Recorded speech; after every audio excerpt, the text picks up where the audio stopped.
It's good morning, Brigid Carrick. Welcome to Yellow Shelf. Good morning, Joe. Thank you for inviting me. Oh, it's my pleasure. Excited to make this interview happen. Your first book, I guess, first published novel is out now. Congratulations. The novel is called The Belfast Express. Tell us all about it. The Belfast Express is an historical coming of age novel. It's set in Dublin in 1971, and 18-year-old Brianna Robinson wants to be a nurse and a midwife. Her training takes her into the slums of Dublin, and she discovers the extreme poverty that families are forced to live in. I delivered a woman of her ninth baby, but it was her 22nd pregnancy. Wow. And so this is what we were dealing with. Both the British and the Irish government, both the Irish government and the Catholic Church worked together to control the people of Ireland, especially women. And there were three main ways that they did this. Married women were forbidden, legally forbidden, from working outside of the home. Contraception was a criminal offence, punishable by a term in jail. And the Catholic Church declared, and still stipulates, that contraception is a mortal sin. And this is what has led to women back in those days ending up being almost permanently pregnant. And Brigid, this book's a historically written in the 1970s. It's about, women's rights. It's about friendship. It's about like coming of age, isn't it? Because we know, like in the 1970s, and like even now, like all countries, Ireland's history is complex. Ireland got her independence from Britain in 1922, and this was supposed to be our saving grace. But in fact, it turned out that the Irish government and the Catholic Church worked together to force women into the rules they wanted. And so while contraception was legal in England, they took it away. They took away that right in Ireland. And the Catholic Church pressured, they didn't have to do too much pressuring, but they pressured the government into making the buying, the selling, or the use of contraceptives a criminal offence, punishable with a term in jail. And that went on all through my training.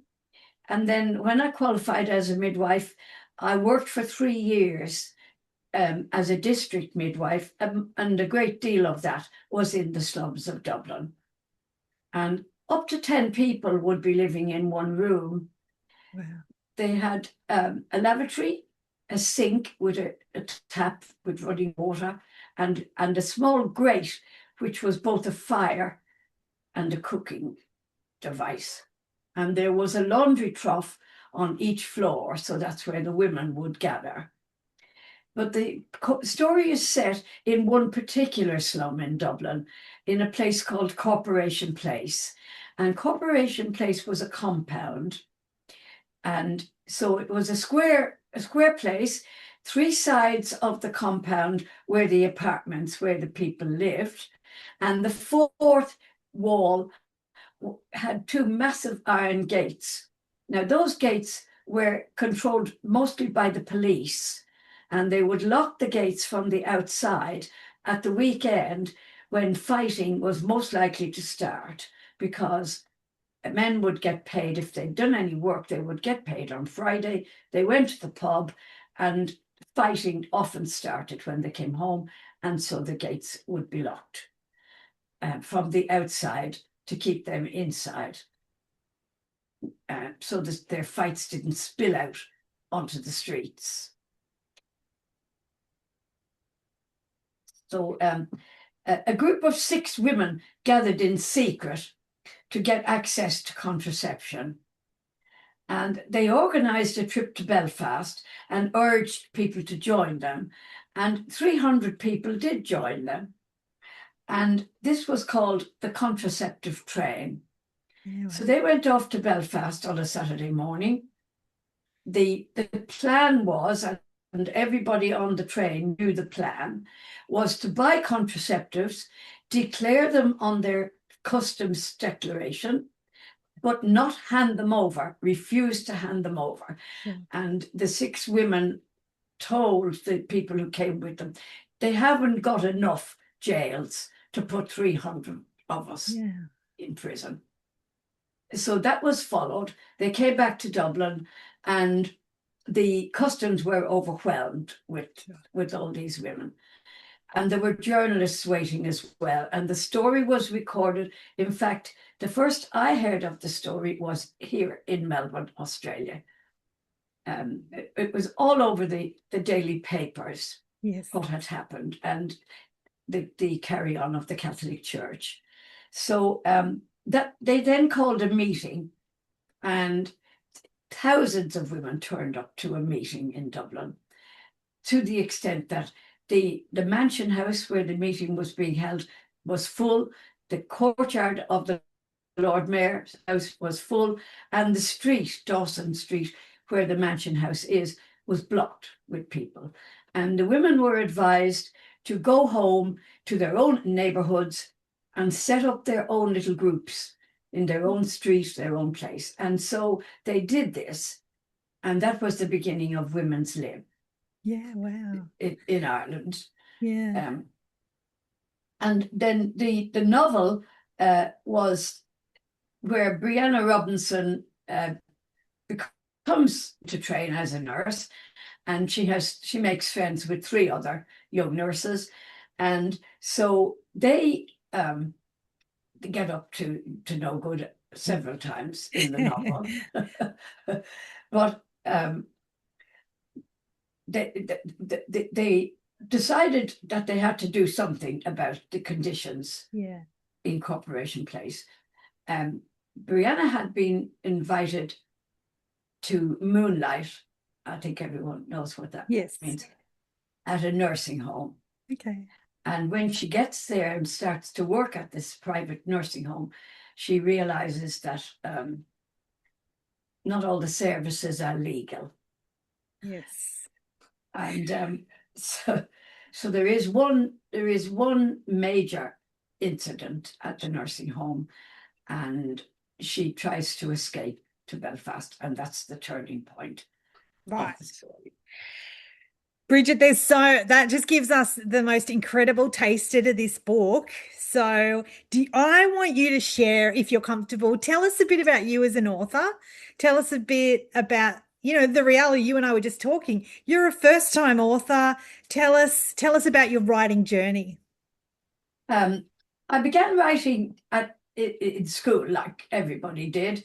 And then the first story, my daughter went away on a school camp, and I was left with the Tamagotchi, which is a little electronic toy. Yes. And I didn't look after him well enough, And I went to one day and I found a cot death. And I didn't know what I was going to do. She was coming back the next day. And I went out into the street. Now, what have they got? They've got boys. Their girls are too young. Theirs are too old. And then I found one. Yes. Can your daughter help me with this? So their 10-year-old daughter reset that. And I was able to give it back alive. And I wrote that little story and called it Virtual Granny. And I sent it into New Idea, and they published it. New Idea published it. So that was the beginning of my real writing journey. And then I was invited by Trinity College in Dublin to present a paper at a health seminar. And the seminar was called End of Life. And so I had a lot to do with babies who died during my work as a midwife in Australia in particular. And so I wrote about babies who had died, and I presented that in Dublin. When I came home to Australia, I thought, what will I do with this? I've presented it now. It shouldn't be just finished. Yeah. And I rewrote it as a short story, Yeah. and I called it Loss of a Baby. Now that I then began to realize that I would have to find a place to send it. So COVID came, and a publisher in London was looking for stories of survival, and I sent it to him, and he accepted it, and it was published in the anthology Wow. Survival, and it's on my website. Okay. Loss of a Baby and Virtual Granny. They're both on my Sure. website. And so I went on from there. I had an editor by that time, and he said that I was writing a lot of stuff that other people weren't writing. And he said I should consider writing a novel. So I did. We got to a first draft, and then I went ahead from there. And it took me 4 years to write the novel. I was I pitched to every publisher in Australia and some outside Australia, Yeah. and nobody was interested, Yeah. and I was on the verge of self-publishing when I got an email from Jane Curry at Ventura Press Yeah. in New South Wales, and she was interested because she said she liked women's stories about women's issues. I don't like to make it just women's issues because it's a suitable book for men as well. True. Yeah. These are Because it wasn't family only the issues. women. Yeah. Yes, it wasn't only the women who were affected. Men were also affected by having to cater Mm. for 10 children. And on top of the people being so poor, the men had to go to the docks at 6 o'clock in the morning to see if they would get a day's work. Yeah. So like men were affected as not maybe as much as women, but they were also, they were affected. Yeah, there And were ripples and that was impacting, yeah, the wider community and yes, families.